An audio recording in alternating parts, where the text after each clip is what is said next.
ৰাতিপুৱা টাইমত যিখন গাড়ীৰ চেকাৰ তাৰ গাড়ীৰ কোনো কাগজ পত্ৰ নাই গতিকে সেই মোৰ গাড়ীখনত টাইম আছিল প্ৰায় 10 মিনিট টাইম মাৰাৰ কাৰণে মোৰ ড্ৰাইভাৰে খেদি যোৱাৰ কাৰণে ড্ৰাইভাৰক মাৰধৰ কৰিছে এতিয়া ঘূৰি আহি পেলাই আৰু সিহঁতৰ ভায়েকে 4-5জন লগলে গুণ্ডা বাহিনী লৈ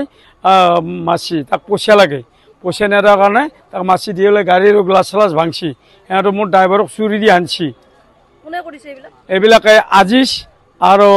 চাইফ আলী তাল বুলি কয় ওৰফে আৰু আমিৰ আপাৰ নাম কি সোণা আৰু এই বগা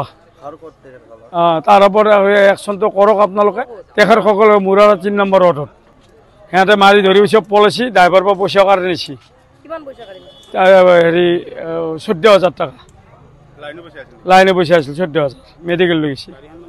আগতে এনেকুৱা হোৱা নাই আগতে সেইখন গাড়ী খালি কাজিয়া কৰি থাকে আজি নামৰ চলটো কাজিয়া কৰি থাকে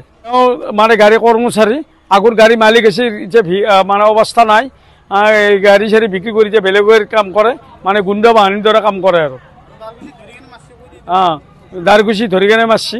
এইটো ক'ব নহয় আৰু এটা হাউচ চকৰ আহি পেলাই মাৰছি